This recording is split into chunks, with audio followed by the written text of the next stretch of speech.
বস, আপনি ওই দিন ছেলেটাকে যে থাপ্পড়টা দিলেন না, আমি তো দেখেই ফিদা হয়ে গেছি। সেই অ্যাকশন। আরে আপনার সানগ্লাসটা তো সুন্দর আছে, দেখি দেখি আমি পরলে আমাকে কেমন লাগে।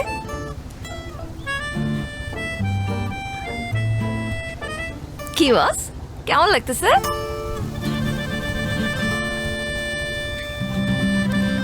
বস, আপনি বাইকটাও কিন্তু সেই চালান, হেভি এন্ট্রি নেন আপনি। আমার তো দেখেই সুন্দর লাগে। আপনি কি আমাকে বাইক চালানো শেখাবেন? এক কাজ করি, আমরা কালকে বাইকটা চালানো শিখি। ও না না না না না, কালকে তো পারবো না, কালকে তো ইম্পর্টেন্ট ক্লাস আছে, সামনে পরীক্ষা। ক্লাস তো বাদ দেওয়া যাবে না, আমরা পরের দিন, পরশুদিন আমরা শিখবো। টাইম আর জায়গা আমি আপনাকে জানিয়ে দিব, ঠিক আছে বস? ও, রোদ লাগতেছে তাই না? Sorry boss. সুন্দর লাগতেছে কিন্তু।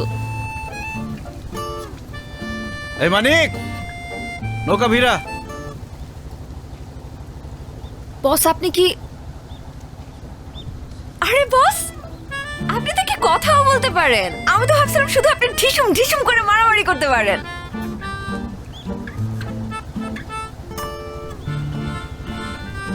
আপনি কি মাইন্ড করছেন বস?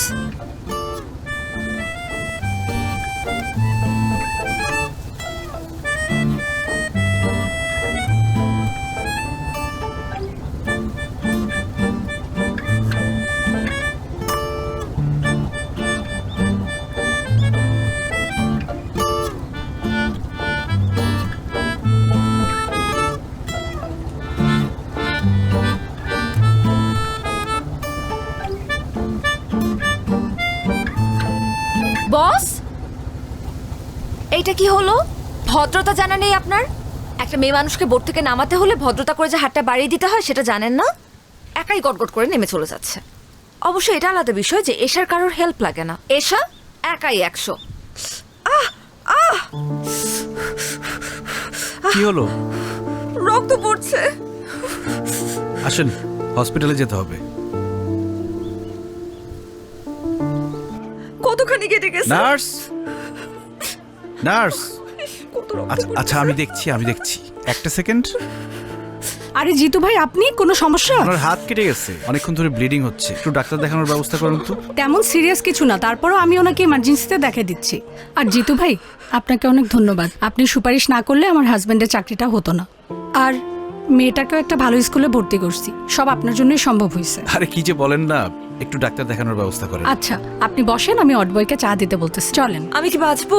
কিচ্ছু হয়নি, তেমন অনেক কিছু রক্ত না। পড়ছে তো। আরে না, তেমন কিছু না।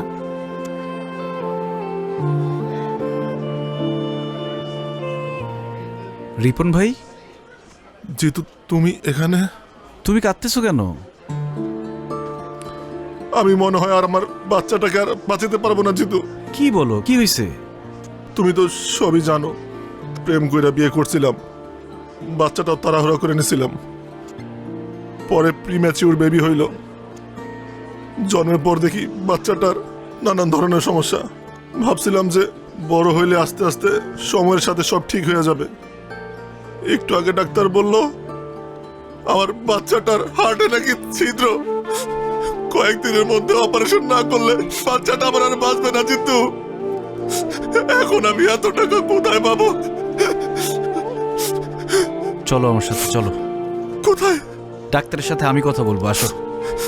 লাভ নাই জিতু, তুমি এমনি অনেক সমস্যায় থাকো, আমার কারণে তোমাকে আর পেন দিতে চাই না ভাই। রিপন ভাই, তোমার আসতে বলছি, আসো আসো আসো আসো।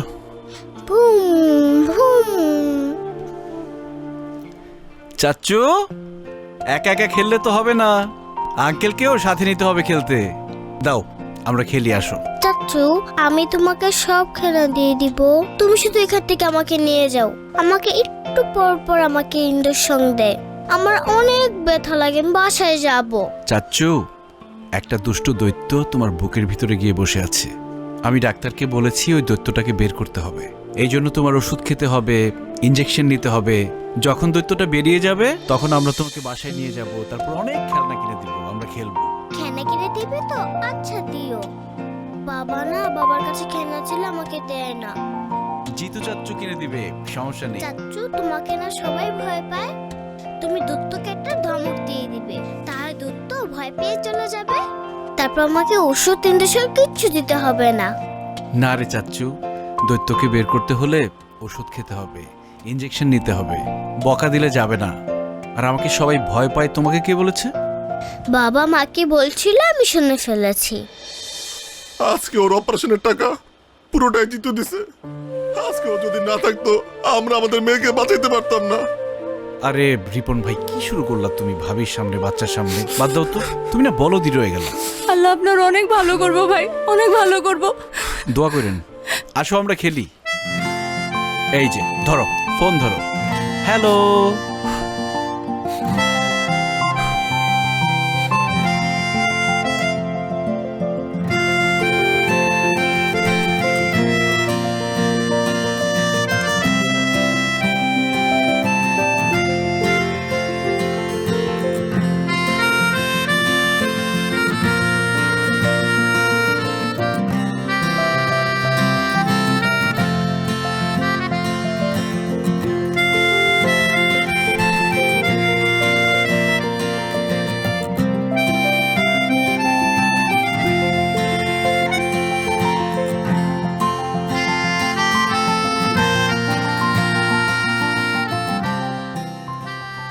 ট্রিটমেন্ট তো হয়ে গেছে, আবার কি? বারে ট্রিটমেন্ট হয়ে গেছে তো কি হয়েছে?